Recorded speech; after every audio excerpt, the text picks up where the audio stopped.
안녕하십니까. 최첨단의 성형 지식을 전달하는 최인철원장입니다. 오늘은 상안검 수술, 눈썹 하거상술 두 가지 수술 가장 많이 얘기되는 거죠. 우리가 눈이 이제 이뻤다가도 나이가 들면 30, 40대부터 이렇게 내려오고 처지고 여기가 막 이렇게 펄럭펄럭거리고 짓무르고 뭔가 불편하고 무겁고 이런 분들한테 이제 젊어지는 10년, 20년 이상 젊어질 수 있는 수술이 바로 상안검 수술 아니면 눈썹 하거상술 아니겠습니까? 근데 이제 헷갈려요. 두 가지 중에 고르다 보니까 헷갈리고 어떤 경우는 또 두 가지, 세 가지의 수술을 조합해야 되는 경우도 있어서 가장 간단하고 명확한 설명 드리도록 하겠습니다.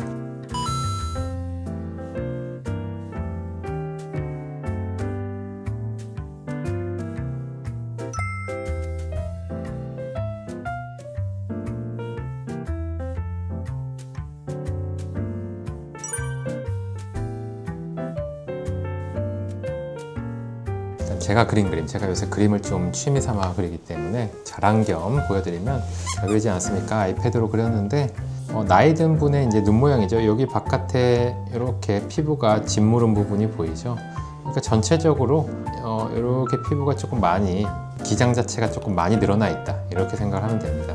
그리고 위에서부터도 내려온 거죠. 이마에서부터도 나이가 들면 피부가 이제 짓누르듯이 내려오기 때문에 이 피부가 처진 느낌이 정말 많고, 그러니까 여긴 점점점 무거워져서 그림자가 더 많이 지고 어두워 보이고, 실제로 내려오고 처지기 때문에 이마로 다시 끌어올리려는 노력을 하니까 이마에 주름, 미간에 주름들이 많이 생기게 되는 거죠. 이런 상황에서 이제 가장 간편하고 직관적인 수술이 이 기장 자체를 줄이는, 이 처진 피부를 조금 양을 적게 만들어서 젊을 때 느낌으로 만드는 것가 되겠습니다. 그래서 가장 대중적으로 원래 많이 하는 수술은 상안검 수술이에요. 상안검 수술이 뭐냐? 그림을 그리겠습니다. 그래서 이 피부, 처진 피부를 이렇게 쌍꺼풀을 만들면서 이런 식으로 바깥쪽이 많이 처지니까 절개가 좀 뒤까지 가야 되긴 합니다. 이렇게 뒤까지 이제 만들어서 처진 피부를 정리하는, 이렇게 정리하면 아주 깔끔하겠죠. 그래서 굉장히 만족스럽게 쌍꺼풀까지 양쪽을 이제 만들 수가 있고, 경우에 따라서는 이 안에서 눈매 교정도 할 수 있으니까 아주 좋은 수술이에요. 아주 좋은 수술인데 이제 치명적인 단점이 있을 수가 있어요. 누구나 단점이 있는 건 아니지만 사람에 따라서 피부가 굉장히 두꺼운 분들은 여기가 싸나운 느낌이 딱 생깁니다. 여기서 피부를 자르게 되기 때문에 위쪽에 두꺼운 피부가 얇은 피부랑 만나면서 싸나운 느낌이 생길 수가 있습니다. 그래서 두꺼운 피부가 얇은 피부랑 직접 만나게 되는, 그래서 뭔가 아줌마 쌍꺼풀 같고 뭔가 잔주름이 어색하게 보이고 뭔가 두꺼운 게 짓누르듯이 보이면 상안검 수술하고 나서 조금 과하게 됐을 때 그럴 수가 있다. 그래서 그런 경우 이제 의사가 판단을 해야 돼요. 이게 상안검으로 되시는 분들이 사실은 더 많기 때문에 상안검으로 많이 해도 그런 짓누르는 느낌, 두꺼운 느낌이 안 나는 분들은 하면 되고, 근데 이제 그럴 것 같다라고 미리 판단을 해야겠죠. 아, 이분은 상안검 수술하면 왠지 안 될 것 같은데, 왠지 좀 두꺼운 피부가 바로 만나서 과할 것 같은데, 그런 경우는 조금 간접적으로 요걸 줄여줘야 돼요. 그게 이제 눈썹 아래가 간접적인 위치고, 실제 디자인은 눈썹이 있는 곳에서 이런 식으로 아래쪽으로 피부를 절제를 하게 됩니다. 그래서 처진 피부를 계산을 해서 이런 식으로 하게 되고, 그럼 절개선이 이제 띠용 하고 눈썹 아래 남지만 요새 보통 이제 눈썹 문신을 많이 해서 커버를 하기 때문에 그런 정도로는 쉽게 가려지는, 옅은 화장으로도 쉽게 가려지는 정도의 흉터가 남게 되겠습니다. 그래서 눈썹 하거상술은 이 보라색의 디자인으로 보통 하게 된다.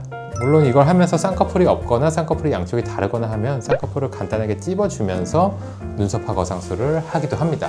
그래서 상안검 수술과 눈썹 하거상술에 대해서 이보다 더 좋은 그림으로 설명을 한 영상은 없지 않을까라고 또 생각을 해보며, 그러니까 결국은 이 눈썹 하거상술과 상안검 수술은 어떤 수술이 맞는지는 눈꺼풀의 피부의 두께가 제일 중요하고요. 그리고 이제 주름 위치나 나이 이런 것들에 대해서 좀 판단을 종합적으로 해야 됩니다. 그리고 예상을 할 수 있는 능력이 필요하겠죠. 성형외과 의사가 이렇게 해서 이렇게 잘라서 상안검을 하면 이런 느낌의 모양이 되겠다, 그러니까 하자, 아니면 그러니까 하지 말자, 이런 식으로 예상을 할 수 있는 능력을 제가 10분 발휘해서 결정을 해드립니다. 물론 직접 봐야 되지만 피부가 굉장히 두꺼워서 더 두꺼워지면 안 될 것 같은 그런 경우에는 상안검 수술을 하면 조금 무리가 있을 수가 있고요. 그 다음에 눈썹화 거상술을 그런 경우에 하면 되게 자연스럽게 쌍꺼풀이 만들어질 수가 있습니다. 근데 이제 상안검 수술을 해야지 조금 모양이 잘 나오는 경우도 있는데 눈 위가 꺼진 경우가 특히 그래요. 눈 위가 꺼진 경우는 위에서 당기는 수술을 하면 보통 모양이 안 좋습니다. 이마 거상, 눈썹화 거상 이런 것보다는 상안검 수술로 모양을 만드는 게 눈이 꺼짐도 적절하게 좋아지면서 모양이 만들어지는 거죠. 이 두 가지 경우가 대표적으로 양쪽 수술에서 장점이 있는 경우고, 그 외에도 굉장히 다양한 특성들을 고려해야 되니까 저한테 이제 상담을 오셔서 물어보시면 최대한 친절하게 답변해 드리도록 하겠습니다. 그래서 지금까지 상안검 수술과 눈썹화 거상술 설명드렸고요. 저희 유튜브 채널 말고도 블로그랑 인스타그램 계정이 있으니까 여기서도 또 최첨단 성형 지식을 많이 얻어가셨으면 좋겠습니다. 지금까지 전청인이었습니다. 감사합니다.